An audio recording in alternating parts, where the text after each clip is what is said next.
So Omni is solving the biggest problem facing the on-chain economy today, and that is fragmentation and user complexity at large. So you can actually do a ton of really fascinating and useful financial activities on-chain today. But the difficulty here is that it's really complex to access any of these different financial services. And so Omni in many ways acts as an abstraction layer or a simplification layer to just making it easy for people across the world to access these really useful on-chain financial services that are kind of buried in technical complexity today.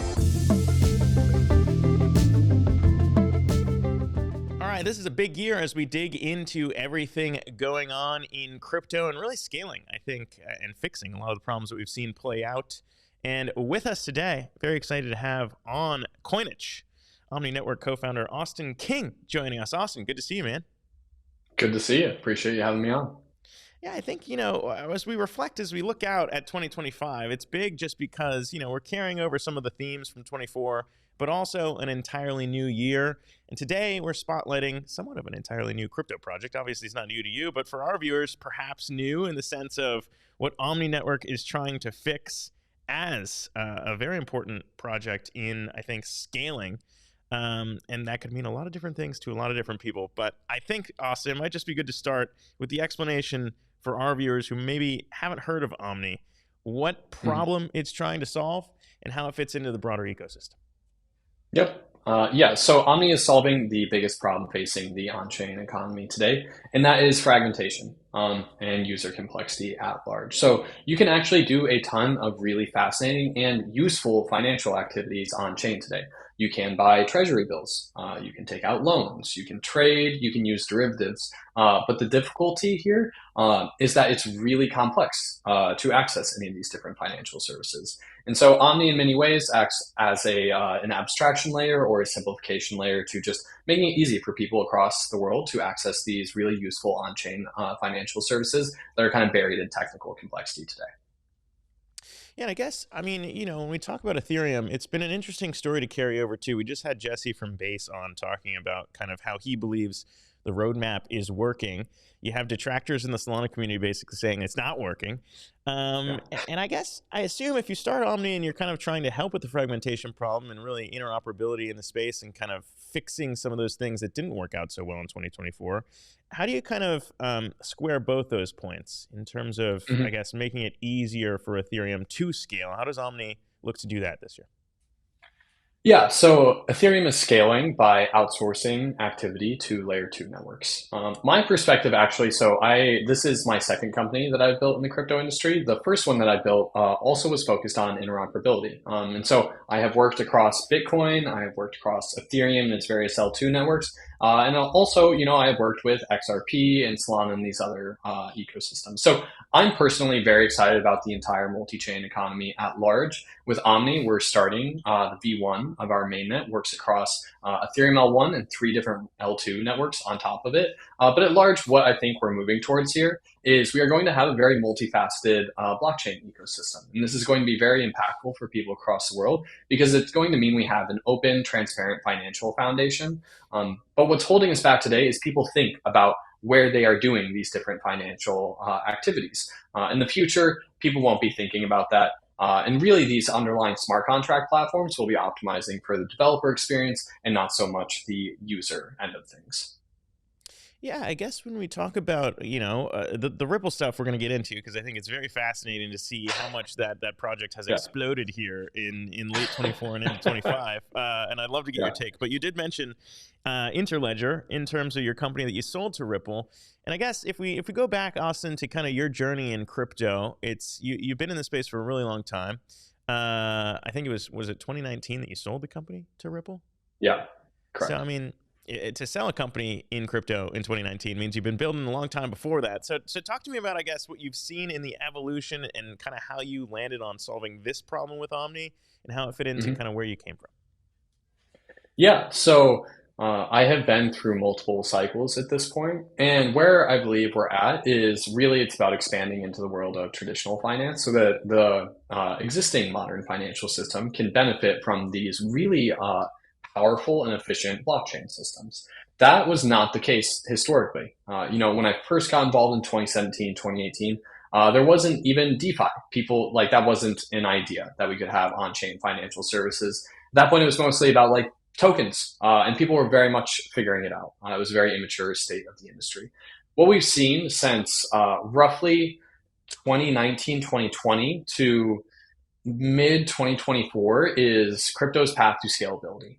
So now we're at a point where people can make transactions across the on-chain economy, and this will cost pennies or fractions of a penny. So we've actually really mostly solved the scalability problem. This demonstrated the peak of the issue in like 2020, 2021, when making a transaction on Ethereum L1 cost hundreds of dollars. I think the most I've ever paid, I think I paid $600 for one transaction just to pull my USDC out of a lending protocol on Ethereum L1. So we're far beyond that now. The issue now is that we have all these siloed networks that are very efficient, but interoperating and working across them is very difficult today. So it's almost like what we did with the internet. We learned that we needed to scale horizontally. The issue now is just tying it all together so that it's seamless for users. Yeah, no, I mean it's really interesting to think about kind of the evolution of this, and there are obviously other protocols who I think probably latched onto the same thing when it came to, hey, Bitcoin's over here, Ethereum's over here, these are the two largest, so we should probably create a way for you to transition from one chain to the other. And Thorchain comes to mind as kind of one of those early primitives that was kind of trying to figure out a way to do just swaps, and then it's evolved into that. But in terms of, I guess, kind of the one user case where it's, hey, it's just a user who wants to do that versus institutions and financial systems and everything else, I mean, they're obviously very different. It sounds Mhm. like, based on your background, which we can also get into even before all this, you and I were both at Harvard, didn't know each other, but that's where we came from. I mean, the size of money in kind of Wall Street and traditional banking is much larger than a bunch of little tiny shrimps out there. So, I mean, how do you look at kind of the market size and opportunity of this when it comes to everything you just mentioned? Yeah, I actually think these two different demographics have the ability to use this technology in different ways. So, end users, there are what, about 8 billion people across the world today, many of whom are underbanked, maybe not banked, or I mean, many are not banked at all, let alone having access to financial services like buying a US Treasury bill. So, what's really important is creating open, permissionless platforms so that anybody across the world can take advantage of the benefits of modern finance. Institutions, on the other hand, really this is a growth opportunity for them. So through the past, this has been about 80, 90, 100 years that our more modern financial system has developed, but it has been constrained by national borders. They are now stepping into a world where they see a massive distribution and growth opportunity by expanding their financial services on chain so that they can now serve 8 billion people as opposed to, the local residents of their nation, which might be like 100, 200, 300 million people. Hmm. Yeah, no, I think it's cool to think about in terms of even with the ETFs. I think it's funny because everyone looks at BlackRock and says, "Oh wow, look at how much Bitcoin BlackRock owns," but it's really the fact that a lot of people themselves wanted to get Hmm. allocated, and then BlackRock custodies this, and this is kind of how it's functioned, and it's very different. But I think it's a parallel in terms of DeFi and the idea of a bunch of, I use the term shrimps because I'm including myself in the shrimps category, but like the idea of a bunch of small shrimps coming together to kind of actually amount to something on paper. And Austin, I guess when it comes to how Omni now wants to accelerate in terms of serving that function, as you mentioned, in scaling Ethereum as we move forward in 2025, what's kind of the roadmap? What should our viewers know about what's happening now? Because you launched mainnet at the end of 24. You've now kind of accelerated into growing now. What's planned for this year at Omni? Hmm.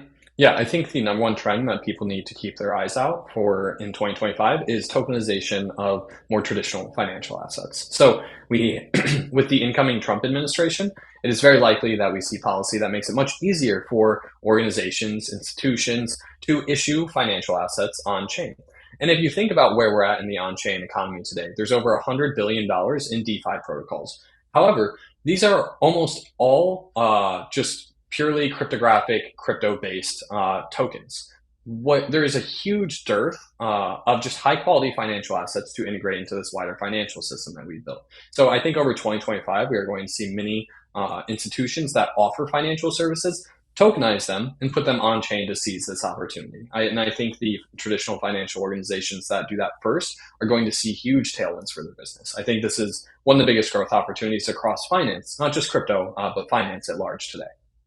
Yeah, I want to get your take on kind of how some of these chains might be attempting to do the same thing. And it seems like for the past year, 2 years, 3 years, maybe four, in terms of Mm-hmm. all these teams trying to really convince the giants, the financial giants of the world, that they are the adults in the room, that they can do this, that they can handle this. We've talked to John Woo at Avalanche. It seems like that was a big part of their BD strategy, is focusing on kind of the financial giants of the world. And now on the Solana side, we just had Pith's co-founder on, Mike Cahill, talking about the same opportunity and how it's moving even quicker than some people might anticipate. Just want to play a little bit of what he said, since Pith kind of rose through the Solana ecosystem and is now working with a bunch of different people, and kind of how you look at maybe the opportunities across different chains and how Omni fits into that. Here's what Mike told us. Just want to play that and get your take on the other side. Take a listen.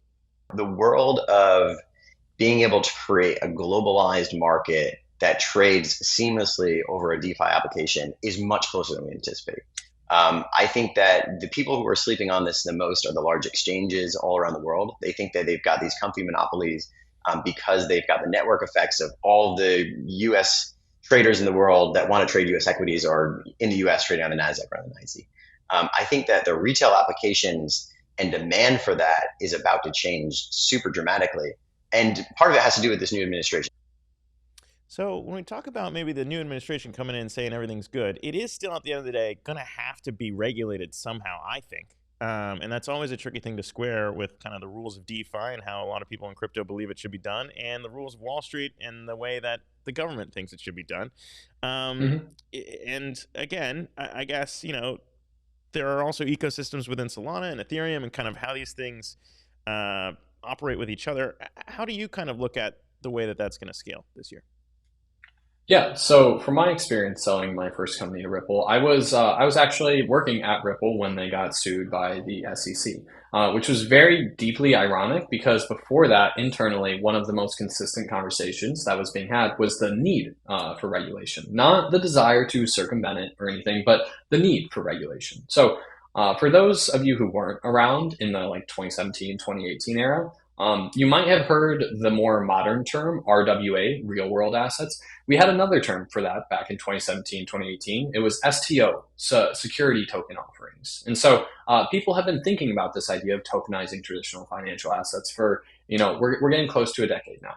But why have we not seen substantial progress in that time?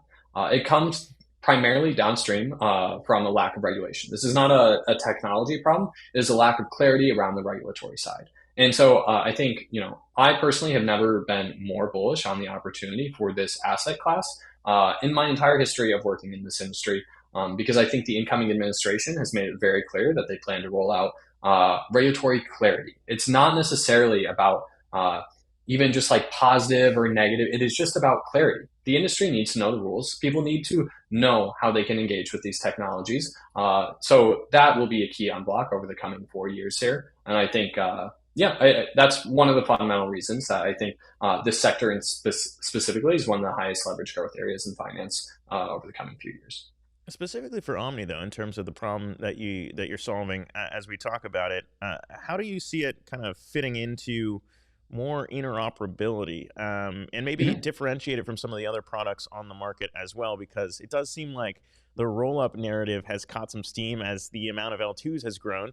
But also, I think Mhm. pairing, Pith might be a good example too, in terms of pairing across chain some of the Oracle information there. Specifically for Omni, we were chatting with Anisha not too long ago as well. How do you kind of differentiate what you guys are doing from maybe some of the other solutions to the problems we've talked about? Mhm. Yeah. So if you think about the long-term durable business models in this industry from first principles, uh, where that leads you is to believe that the only thing that matters in this entire industry is order flow. It is not compute costs for running transactions on your chain. It is not liquidity network effects of having a lot of assets on your chain. It is order flow. And so the way that we're thinking about this at Omni is actually very similar to what we see between Robinhood and Citadel. So there have been interoperability protocols in the past. Specifically, the strategy that we are pursuing, though, is kind of what we have seen evolve in the more traditional financial world. Robinhood has a system where they can offer very, very simple user experiences where a user can just click a button to buy Apple stock. They don't need to think about which exchange that's happening on. They don't need to understand if like that's getting executed across multiple exchanges and then migrated back to their account. They just click a button and they get Apple stock. Behind the scenes, though, what is happening is Robinhood is selling off that user request to third parties like Citadel, and they are executing the more complex, like technical side of things of actually getting that trade done. This is what we're doing at Omni. So Omni effectively is an open auction for user order flow. So the business model here is very closely going to mirror what Robinhood is offering to users today. And so users are just going to go to an application. They're going to I want to use this DeFi protocol, and that's going to be submitted to this open auction marketplace where sophisticated actors like Citadel, like Wintermute, can come and bid for that user order flow for the right to execute it. They'll go execute it on Solana, Arbitrum, Base, Ethereum L1, wherever it is, and then they're going to send that asset back to that user. That's what the future of all this looks like. And actually, we're really the only team in the interoperability space leaning aggressively into this strategy right now. Yeah, now I think we've arrived at maybe the opportunity for our viewers to understand. And, I'm glad that we've finally gotten here because there's a lot to unpack, Austin, when it comes to maybe the opportunity and the alliances. Because if you look at it, half of, I think, crypto is who you want to partner with, what kind of relationships you're bringing to the project as well. And I would be remiss if we didn't talk about, again, your past in terms of selling your company to Ripple and what that might mean for Omni this year, as Ripple's explosion has caught a lot of people off guard. You and I were talking before we started here. I think, what is it now? I need to bring it up, but up more than, let's see, 450% over the last few months here. And maybe, I guess, we can just start writ large if people haven't been paying attention to that, what people might be missing about Ripple Mm-hmm. in this run. Yeah. Yeah, so I mean, as you can see on your screen here, we are now 6 cents away from the all-time high that was hit in 2018 for XRP.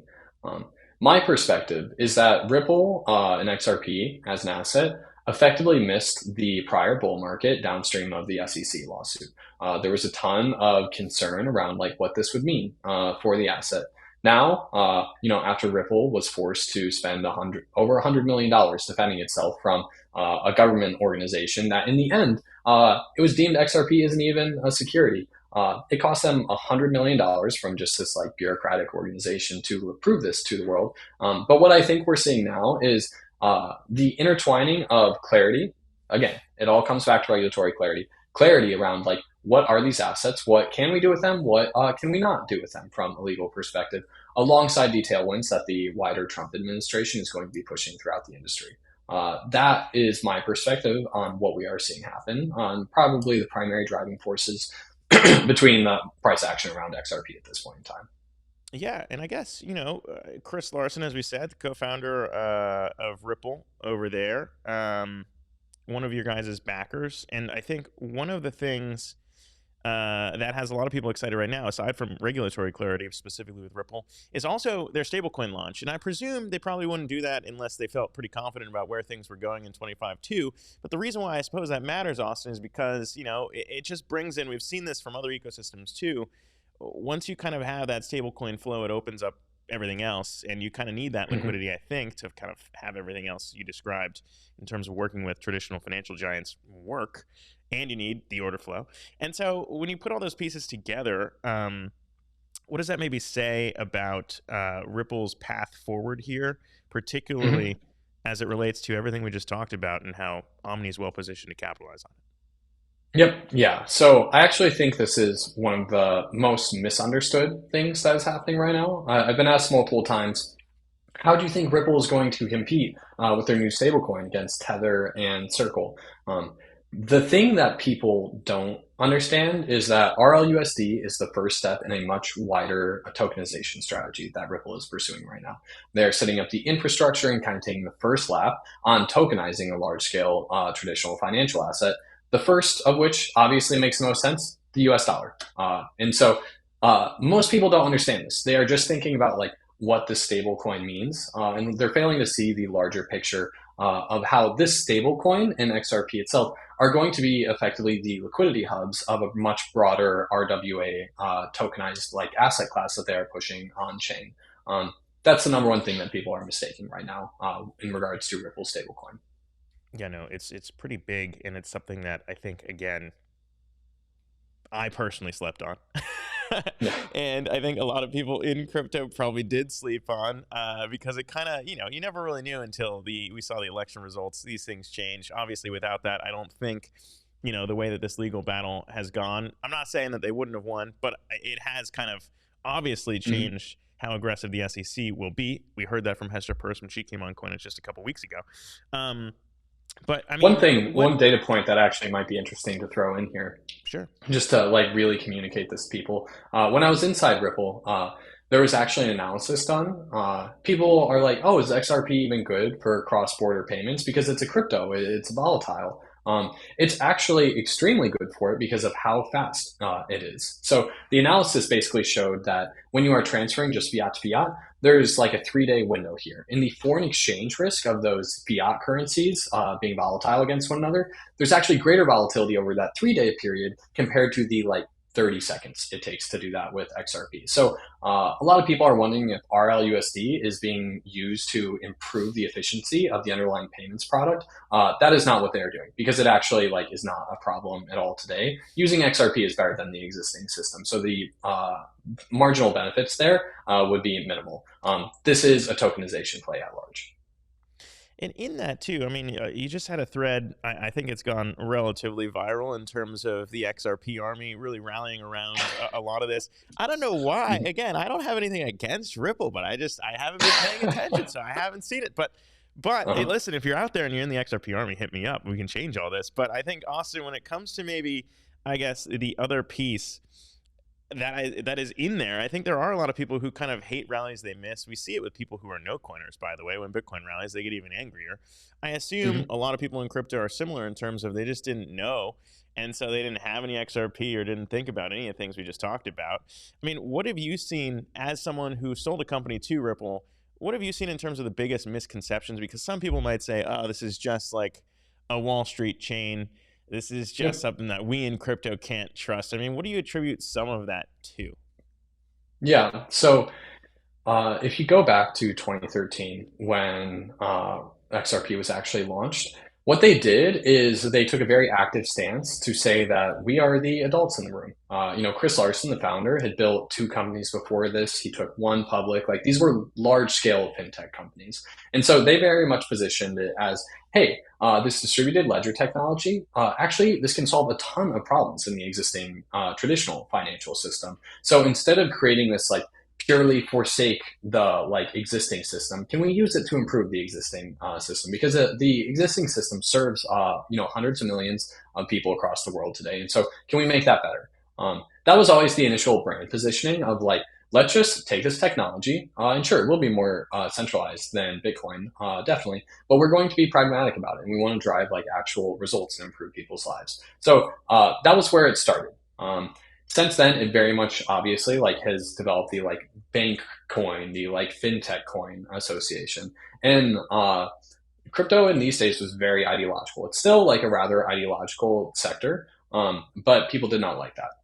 If you got involved in Bitcoin at this point in time, it's probably because you were like deeply libertarian and believed that like the government should just not be involved in any of this. And so somebody coming in and saying, "Hey, we actually are going to take this technology and we're going to use it to like bolster the existing system and make it better," you're not going to like that. So that's kind of like the origin of why people have had issues with Ripple since then. I think this has evolved over time, though, with the introduction of the Ethereum ecosystem in 2015.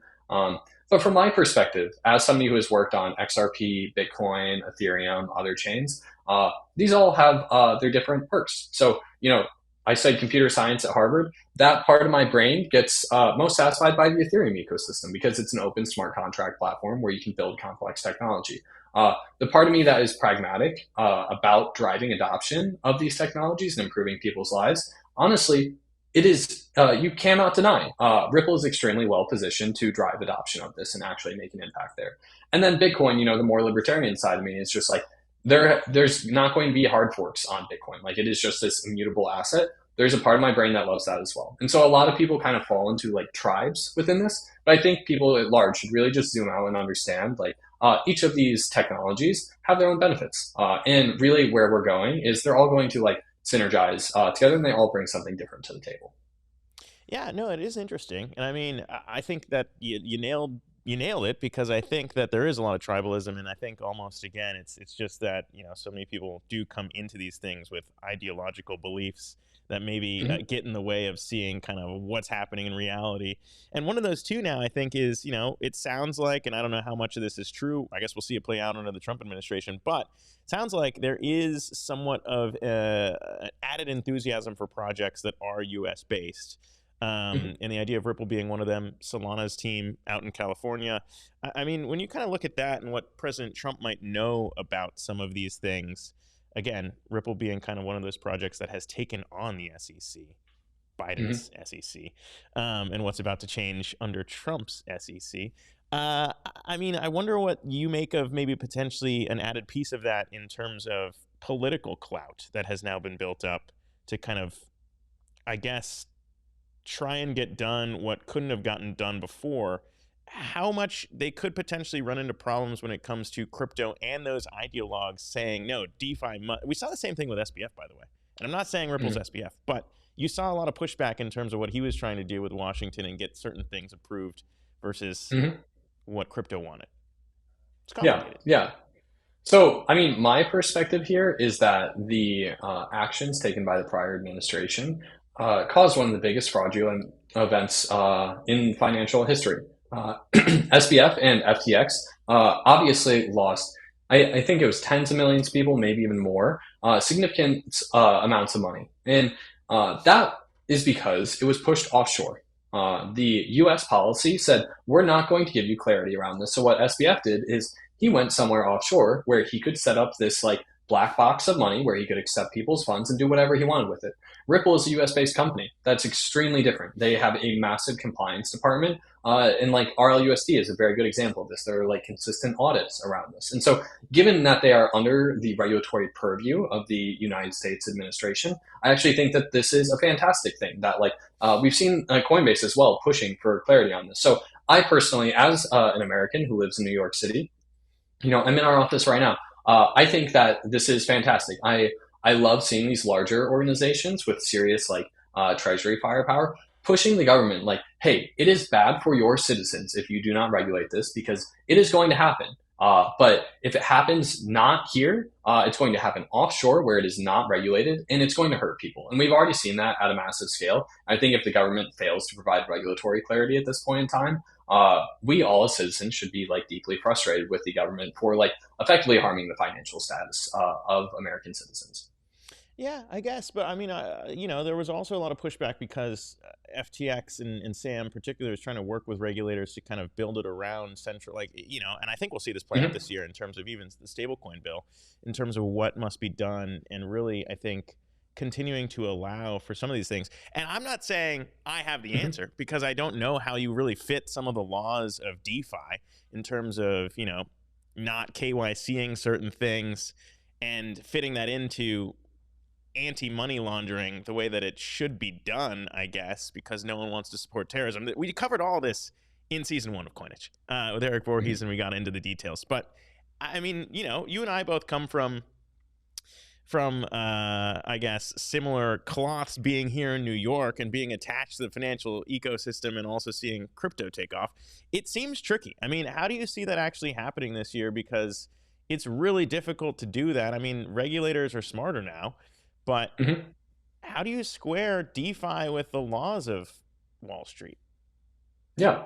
So I actually think a really good example that we can look at that's happening today is USDC. So if you are to open an account with Circle and actually able to mint USDC yourself, you are going to be KYC or KYB. It's a rather intensive process. However, this is an asset that is being issued on open and permissionless rails. So various DeFi protocols are integrating USDC. Anybody across the world can go and buy USDC and start using it. And so there is a ton of nuance at this intersection, but I do think a lot of this is going to come down to like the regulation will happen largely at the like tokenization layer, Hmm. But downstream of that, there are these open like networks where anybody can deploy smart contracts and like build new systems. And this is one of the things that has held back our financial system the most. It's really hard to innovate in finance because of how deeply regulated it is. So I think that this is an opportunity for us to really build better financial services for people across the world. But you are totally right in that like there is nuance here, and we will be learning over the coming years here the best way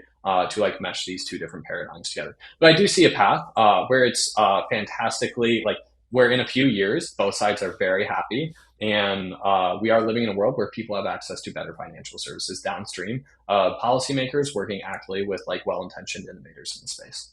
Yeah, I think that's why it's exciting too, is because no one really knows how it's going to go, and it's obviously a very difficult question. But I think at least any Mhm. progress is better than 4 years of not much progress or just mass confusion. And so I think a lot of people are excited to move into the next chapter, however it Mhm. looks. But Austin, to wrap up, in terms of I guess connecting the dots and what we saw in 24 and what you expect to see in 25, for our viewers to know why Mhm. you're excited about Omni, why a lot of people in our community are excited about Omni, in terms of what has you most jazzed for what to see play out in 25 when you talk about tokenization, because we've seen some cool Mhm. experimentation with kind of the BlackRocks of the world, with the Franklin Templetons of the world, these big, massive financial institutions. What do you think will be first when the Mhm. floodgates open, when Trump comes into office? What should be the first thing that people should look out for in terms of Mhm. maybe all the tokenization you're talking about? Yeah. I think what we are going to see here is the traditional financial system incrementally step in.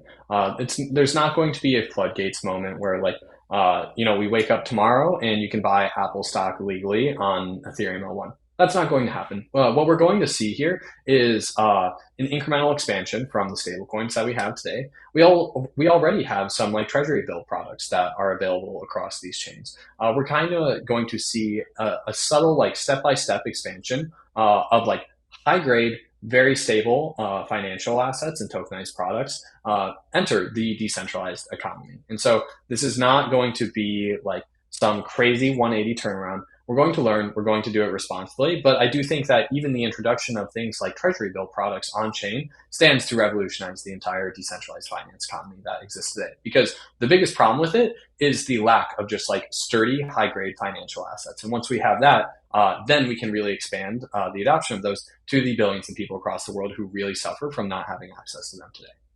Two more questions for you, too. One more on Ripple, and then one to look ahead to your big, bold prediction for 25. We like asking smart founders like you to come on and say, hey, the market's sleeping on this. Clearly, there are a lot of things that sometimes people sleep on. Mm-hmm. But to get your take on what maybe they might be sleeping on in 25. But the last question I have for you, Austin, on Ripple is whether or not some of this has gone too far too fast. Because when you look at the chart again, it's kind of crazy to look at it. Not a lot of charts in any kind of market look like this. But I guess that's what Mm-hmm. happens when you're dealing with dislocations, like you said, when you have the SEC essentially blocking an entire company from progressing. Finally, when you lift that, you get a chart like this. I mean, how do you look at maybe the market size? People are saying it's halfway there to flipping Ethereum. Mm-hmm. Possible? I would say it's possible. I think that Really? that statement might infuriate some people in the Ethereum ecosystem. And as somebody who has built in the Ethereum ecosystem since 2017, like I know the culture well, and like some people will be frustrated to hear that statement. But uh, right now, we're living at a point in time where people still think Ripple is a payments company. They don't understand that they're like leveraging their position and the regulatory tailwinds that they have within the United States to become a broader tokenization platform for the on-chain economy. And so, from my perspective, like what is being priced in right now is payments and their position as a US-based payments company. What is not being priced in is this broader tokenization strategy that I do believe they are the best in the world positioned to execute on. All right, we're gonna have to explore more of that this year for sure. But your non-Ripple bold take, Austin, in terms of what you see playing out Mm-hmm. that some people might be sleeping on, crypto writ large, could be anything at all. Mm-hmm. But what has you kind Mm-hmm. of saying, look, not enough people are paying attention to this? Yeah, I think one of the I'm in this space for ideological reasons. What I do because I believe financial open access to financial services can benefit people across the world. One of the most clear ways that we are seeing these systems benefit people today is stablecoins. We're seeing this in Argentina. People are fleeing the local currency because there was mismanagement at the government level. And this, at the individual level, manifested in them having their wealth effectively stolen from the government. What they're doing is they're fleeing into stablecoins. And this is something that just like, it's actually a pretty simple idea. It's just like, okay, people from other nations are buying stablecoins now to preserve their wealth. This, I think, is incredible. I love seeing this. And in 2025, I would not be shocked if total stablecoin adoption exceeded $500 billion. It might even hit a trillion. It's roughly at like 100, I think around 200 billion right now. But yeah, I think this is going to be one of the primary variables that people should be watching in 2025 because liquidity around the US dollar is kind of the foundation of the rest of the financial system of the world today. Yeah, no, it's definitely, as I said, we're moving into a new chapter where a lot of new laws are going to be written under this new administration. A lot of news in 2025. Mhm. And I think, it's an entirely different world. So you never really know what's going to happen. But clearly, a lot of excitement around stablecoins, a lot of excitement around tokenization, and perhaps more in the wheelhouse of what Omni is working on here. A lot of excitement in making it much more efficient and interoperable. So I appreciate you coming on here to chat with us and looking forward to everything you guys got done in 2025. And congrats again on the mainnet launch just a few weeks ago. Austin King, Omni Network co-founder. Thanks again for coming on, man. Thank you for having me.